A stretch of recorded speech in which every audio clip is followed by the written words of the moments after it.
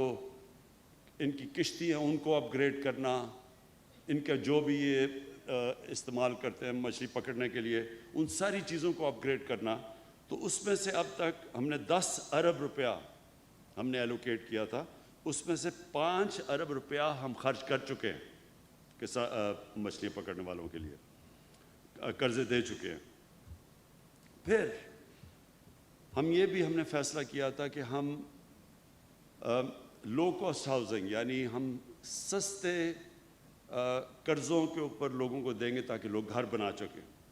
تو ہم نے اپلیکینٹس مانگے ہیں، 4000 گوادر سے ہمارے پاس اپلیکیشنز آئی ہیں، اس میں سے ہم نے اب 200 ایکڑ زمین کی نشاندہی کی ہے، جس میں سے 2500 گھر ہم انشاءاللہ بنانا شروع کرنے لگے ہیں۔ یہ لو کاسٹ ہاؤسنگ ہے۔ پھر ہم نے اسکالرشپس کا پروگرام رکھا ہے کہ یہاں کے لوگوں کے لیے ہم اسکالرشپس دیں، یہ احساس پروگرام کے نیچے جو ہمارا بہت بڑا احساس کا پروگرام ہے، اس میں اب تک ہم نے جو ہمارے پروگرام میں جو ہم نے آئیڈینٹیفائی کیے ہیں وہ 4698 نوجوان ہیں جن کو ہم احساس کی اسکالرشپس دے رہے ہیں. اور پھر ہماری یہ کوشش ہے کہ جو کمیونیکیشن، دیکھیں سب سے بڑا مسئلہ یہ بلوچستان کا ہے، کمیونیکیشن اتنا بڑا علاقہ ہے، آبادی پھیلی ہوئی ہے یہاں، ان کو پہنچنے کے لیے کنیکٹیوٹی کا بڑا ایشو ہے. تو اب ہم پوری کوشش کر رہے ہیں کہ 3G 4G جو کہ انٹرنیٹ کنیکٹیوٹی ہے وہ آہستہ آہستہ ہم بلوچستان میں ساری جگہ پھیلا دیں، تاکہ لوگوں کے لیے اس سے فائدہ یہ ہوگا آگے جا کے لوگ اپنے گھروں میں بیٹھ کے کام کر سکتے ہیں، خواتین گھر میں بیٹھ کے روزگار اپنا کما سکتی ہیں. تو یہ ہمارا اگلا ہے کہ ہم کور کریں. تقریباً اب تک میرے خیال میں 40% تک ہم پہنچ چکے ہیں، یہ ہماری کوشش ہے. لیکن ہم پورے بلوچستان تک 3G 4G کی کنیکٹیوٹی انٹرنیٹ کی کرنا چاہتے ہیں، جس سے بالکل ایک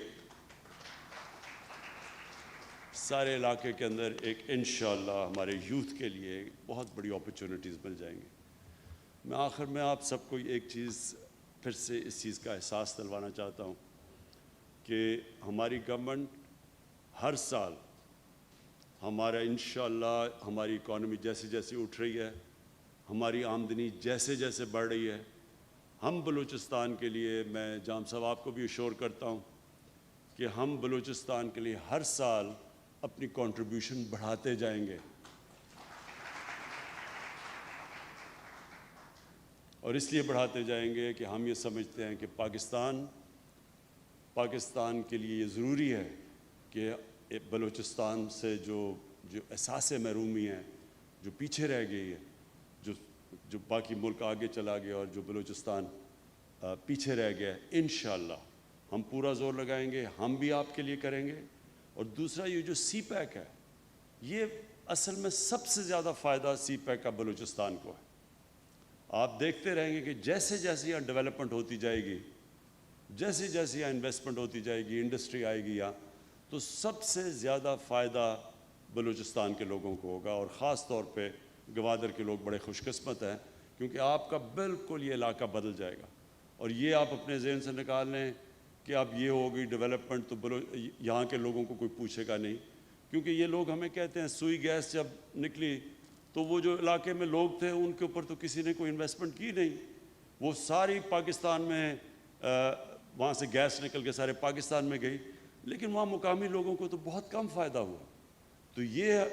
اب جو تاریخ سے ہم نے یہ جو اس ناانصافی سے چیز سیکھی کہ آگے سے یہ ابھی کبھی نہیں ہوگا. سب سے پہلے ہم یہ انشور کریں گے کہ مقامی لوگوں کو پوری طرح فائدہ ہو. بہت بہت شکریہ.